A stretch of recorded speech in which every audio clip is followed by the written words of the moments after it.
So I just test drove a 2020 Tesla Model X Long Range Plus, and in this video I'm going to talk about just kind of my first impressions of that vehicle, how it drove, what I thought about the design and stuff, versus my 2021 Tesla Model Y.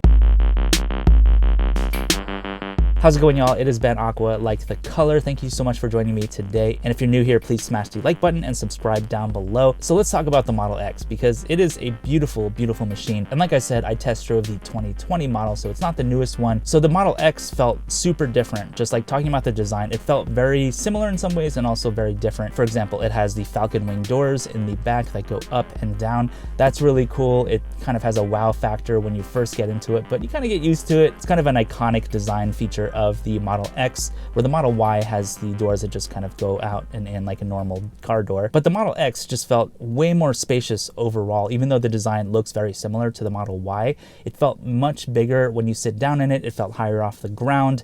The seats were a little more comfortable than the Model Y as well. It is an expensive car at over $100,000, and the one that I test drove was actually from CarMax. This is not sponsored, but I test drove one at CarMax that had about 15,000 miles, 2020 model, long range plus. I think the range on that one is a little bit more than the Tesla Model Y long range that I'm sitting in right now, which gets about 318 to 330 miles on a full charge, and the Model X, at least the 2020 model, gets 351, I believe, on a full charge. But the design overall, I actually kind of prefer what the Model Y has to offer versus at least that 2020 model, because the Model Y feels more minimal, it feels more streamlined, there are less kind of buttons and knobs. In the Model X, there are physical AC controls with like normal vents that you can move left and right, where in the Model Y, there's no vents or anything. It's just a screen, a steering wheel, a couple of spokes, and that's it. So in that way, weirdly, the Model X felt a little more complicated, even though it's still a pretty minimal car. I do like that you have those manual controls in the Model X with the AC and the heating and stuff, but in the Model Y, I actually kind of prefer that you can do the whole thing on a screen and you don't have to mess with physical vents and stuff.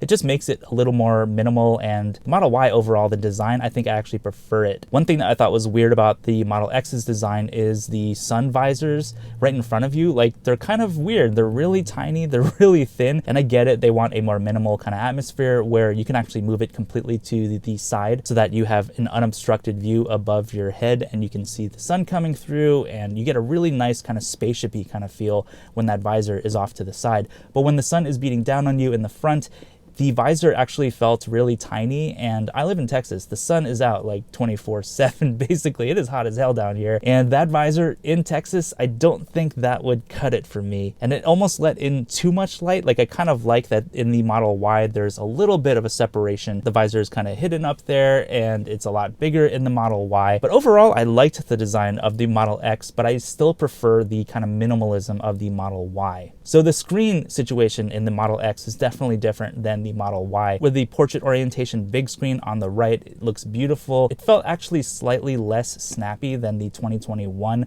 model, so I'm not sure if there was like a different processor in this 2021 Model Y versus that 2020 Model X, but I do appreciate that there is the second screen, that screen that's like right above the wheel in the Model X, where you can see really quickly how fast you're going and how your tire pressure when you're parked, and then also directions and stuff when you're using GPS. I really like that second screen, and I do wish the Model Y had that. Is that worth $100,000 though versus the $60,000 I paid for my Model Y?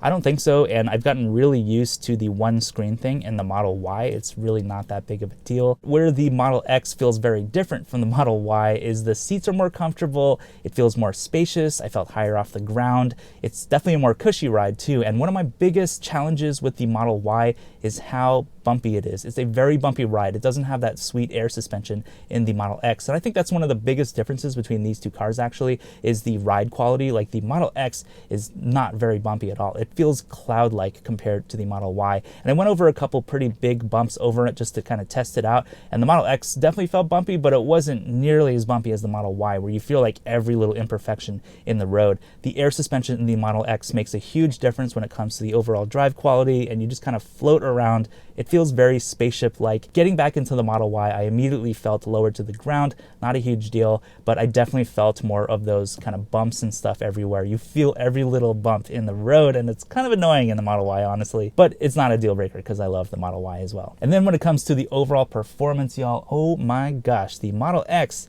is insane. It is so fast. It's even faster than the Model Y, and that's not using ludicrous mode or anything like that. Just the normal 0 to 60, which I believe is 4.4 seconds. So fast, incredibly fast. It made me laugh. It always makes me laugh whenever I do the 0 to 60 test, because these electric cars, y'all, they're just so much fun. Even the slower ones like the ID4, it's so much fun. When you floor it, like your whole body goes back and you're like, oh my God. It's insane. I love it. And the Model X is so fast. I love how it handled too, just like turning and that kind of stuff. It felt a little more smooth overall than the Model Y. The Model Y is a very stiff car. It's a very like sporty car. So I think a lot of people that like to feel the road more and maybe have a little more control, like a stiffer kind of ride, I think y'all would really prefer the Model Y over the Model X. But for me, I actually prefer the overall ride quality of the Model X because it is more cushy, it is more cloud-like, and it does have the extra power when you need it. But overall, it's just a much better ride to me than the Model Y. But when it comes to overall value, I think this is where the Model Y really steps up to the plate, because it offers a lot at $40,000 plus less than the Model X. You get plenty of performance, even with the long-range model. You get a more minimalistic interior. Your screen is going to be a little bit smaller than the newest 2022 Model X, and you don't get vent controls and stuff like that. Everything is kind of automated in the screen, but I really love that about it. There's something about the Model Y that feels a little more accessible than the Model X. The Model X feels like it has more bulk, it has a lot more space. Cargo space is amazing, by the way, and the seats maybe are a little more comfortable than in the Model Y, but it's such an expensive car. Like, if I'm paying $100,000 for it, it better be absolutely immaculate. Like, there better be no issues with that car as far as I'm concerned. So I was looking around and there were definitely noticeable panel gaps. The door handles didn't align, and I'm not a super particular person when it comes to that kind of stuff. Like, I know my Model Y is not 100% perfect when it comes to panel gaps and stuff like that, but even with my not super discerning eyes, like, I noticed a lot more gaps. I noticed misaligned stuff. It was just a lot more obvious in that 2020 Model X. And when I'm staring at that and thinking about paying $100,000 for that car,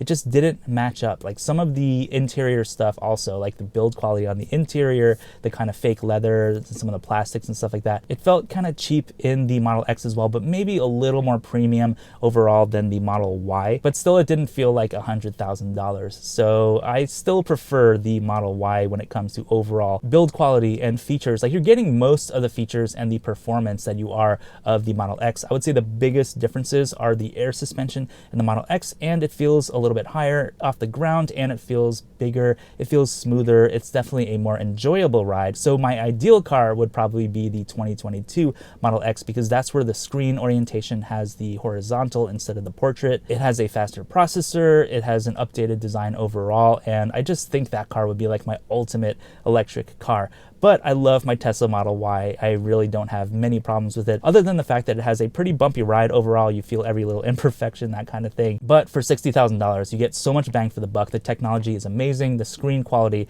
is absolutely bonkers. I love how everything is just on one screen. I love the one pedal driving. There's just kind of less drama with the Model Y, where it kind of gets more out of the way, in my opinion, than the Model X, at least the 2020 model of the Model X. So anyway, those are my quick thoughts about the Model X versus the Model Y. Let me know what you think in the comments. If you have driven a Model Y or a Model X, which one do you prefer? Which one do you have? I'd love to see y'all down in the comments. Be sure to smash the like button and subscribe below if you're not already, and also add me on social media at B3NAQUA. That's my Instagram, that's my Twitter. It's been really fun. Thank you so much for watching this video, and I will see you in the next one.